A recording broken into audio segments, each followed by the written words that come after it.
मेरे मध्य प्रदेश के सभी साथियों, एमपी सेट का जिन लोगों ने एग्जाम दिया था और वो इंतजार कर रहे थे कि जो ऑब्जेक्शन लिंक है, यानी जिन प्रश्नों पर उन्हें डाउट है और आपत्ति लगाना चाहते हैं, तो वो लिंक कब एक्टिवेट होगी। दोस्तों, लिंक एक्टिवेट कर दी है आयोग। आयोग ऐसे काम बहुत चुपके से करता है, आपको पता भी नहीं चलने देता है। लेकिन ध्यान रखना, 7 जनवरी से लेकर ये 11 जनवरी तक, यानी सिर्फ 5 दिन तक रहेगी। आपके पास 2 या 3 दिन बचे हुए हैं सिर्फ। आपको जिन प्रश्नों पर डाउट है, आप आपत्ति जरूर लगाइएगा। मैं यहाँ पे कुछ प्रश्न आपको बता रहा हूँ। पेपर फर्स्ट में 3 से 4 प्रश्न हैं जो चेंज हो सकते हैं, उनको भी बताऊंगा मैं विद सोर्स। और उसके अलावा हिस्ट्री के क्वेश्चन 5 से 6 प्रश्न 100% चेंज होंगे। मैं बुक बताऊंगा, बुक का पेज नंबर बताऊंगा, ठीक है। यानी ऑथेंटिकेटेड बुक और बुक का पेज नंबर, वो 5 से 6 प्रश्न चेंज हो रहे हैं। आपको पता है ना कि 5 से 6 प्रश्न कितने होते हैं, 12 नंबर होते हैं। और आप अगर बाहर भी हैं तो अंदर हो जाएंगे। तो जिन लोगों के अगर ये क्वेश्चन गलत हैं, आप आपत्ति जरूर लगाइएगा। आप पैसे मत देखिएगा, क्योंकि क्या होता है ना, आप सोचते कि कोई ना कोई लगा देगा, ऐसा नहीं है। ज़्यादा से ज़्यादा आपत्ति जाएंगी, तब वो उस प्रश्न पर विचार करते हैं। और आपको पता है, आयोग का ट्रैक रिकॉर्ड पता ही है, वो हमेशा प्रश्न चेंज करता है और जानबूझ के गलत क्वेश्चन मतलब आंसर देता है, जिससे क्या होता है, उनकी जो इनकम है वो बढ़ती है, जो मुद्दा आप देख ही रहे हैं। तो आप अपने अधिकार का प्रयोग कीजिए। देखिए, इतने पढ़ाई करते हैं आप साल भर, मेंटली स्ट्रेस, तो 500 या 200 300 500 जितने भी रुपए लगे उसको मत देखिएगा। आप आपत्ति जरूर लगाइएगा। ये मेरा आपसे रिक्वेस्ट है या सजेशन है, अगर आप चाहते हैं कि क्वेश्चन चेंज हो। तो देखिए, पहला प्रश्न इतिहास से शुरू कर लेते हैं। पहला क्वेश्चन है कि परमार वंशी शासक के दरबार में, ये क्वेश्चन नंबर 56 है। ये सेट बी है, सेट बी है, ध्यान रखना है, ठीक है, सेट बी है। तो इसका सोर्स जरूरी है। देखिए, आयोग ने इसका आंसर दिया था मुंज, जबकि कई लोग कह रहे हैं कि इसका सिंधुराज होना चाहिए। इसका सोर्स है 100% बुक में बता देता हूँ। पेज नंबर आपको केसी श्रीवास्तव की, प्राचीन भारत की बुक है केसी श्रीवास्तव, क्या केसी श्रीवास्तव। और पेज नंबर कितने पे जाना, 535, 500 पेज नंबर 535 पे आप जाएंगे, आपको मिल जाएगा। ये दोनों इसके आंसर हैं, ठीक है। उसके बाद क्वेश्चन नंबर 107, ये तो 100% चेंज होना है। देखिए, आयोग ने आंसर दिया है 1880। अगर आयोग यहाँ पे कुछ मेंशन करता है कि अकाल आयोग क्या है, तो फिर ये एक निश्चित कुछ आंसर हो जाता है। लेकिन स्ट्रेची आयोग आप गूगल करके अभी देख लीजिए, 1878 में ही गठित हुआ था। जो पहला स्ट्रेची आयोग था वो 1878 में ही गठित हुआ था। तो इसका ये आंसर भी रहेगा, और ये 100%, जबकि ये ज़्यादा अप्रोप्रिएट है, ध्यान रखना 1878। तो जिन लोगों ने ये 1878 लगाया है वो गूगल करके देख सकते हैं, आपको तुरंत मिल जाएगा, और किसी भी बुक में ये चीज़ें मिल जाएंगी।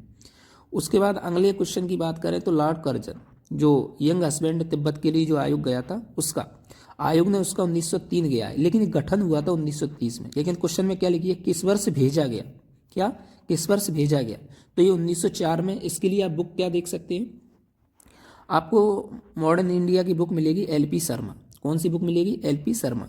और इसके पेज नंबर कितने पे जाना है आपको, 349, पेज नंबर 349, एलपी शर्मा की बुक, पेज नंबर 349।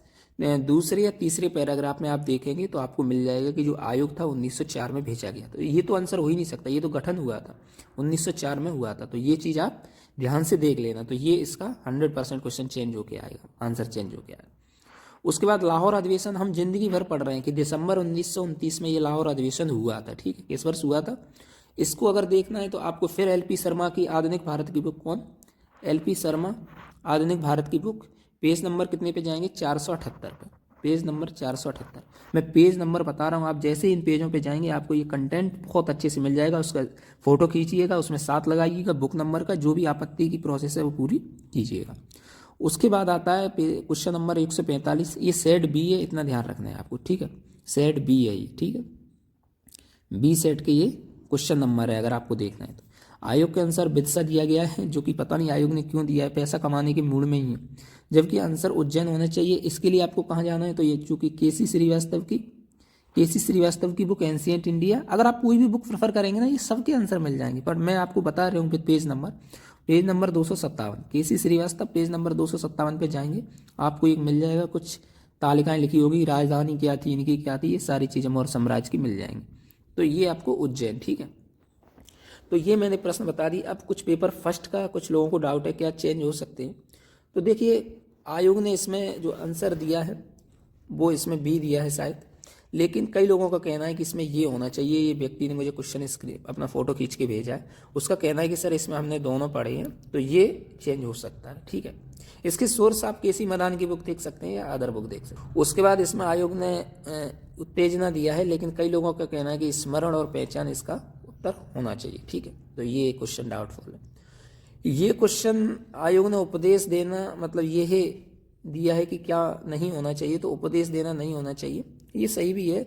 लेकिन इसका गलत क्यों हो सकता है? क्योंकि जो लेन देन करना, शिक्षण पद्धति में लेन देन करने का क्या मतलब होता है? इसका इंग्लिश में जो दिया है ट्रांसक्रिप्शन वो बिल्कुल सही है, लेकिन ये जो हिंदी का है इसलिए हो सकता है क्योंकि आयोग ने साफ साफ लिखा है कि हम जो अगर कोई त्रुटि होती है तो हम हिंदी को मान्य करेंगे, तो इस पर आप इसको आपत्ति लगा सकते हैं। उसके बाद अगला प्रायोगिक नियंत्रण शब्द। हाँ, ये क्वेश्चन सिर्फ मुझे सबसे ज़्यादा पॉसिबिलिटी लग रही है जो व्यक्ति ने भेजा है। ये क्वेश्चन कहीं भी पढ़ लीजिए, ये जो आपकी कंट्रोलिंग जो चीज़ होती है ना, वो मैक्सिमाइज करने का, स्थिति को अधिकतम करने के लिए होती है, जबकि आयोग ने इसका बी दिया है जो कि बिल्कुल नहीं होना चाहिए। तो इसका डी होगा, इसको तो 100% चेंज होगा। ये वाला कोई भी व्यक्ति अगर पढ़ा हुआ है तो इसको मैक्सिमाइज करना, तो इसका डी होगा। तो 47 वाले का अगर किसी का डी लगाया तो वो 100% आपत्ति लगाए, उसका सही होगा। उसके बाद इसमें तो कोई डाउट नहीं। हाँ, इसमें जो आयोग ने दिया है वो डी दिया है, लेकिन आप अगर लेआउट देखेंगे तो देखो कोई भी लेआउट होता है कई प्रकार का होता है, तो डी तो होगा ही, साथ में ये लेआउट भी होता है रिसर्च रिपोर्ट में।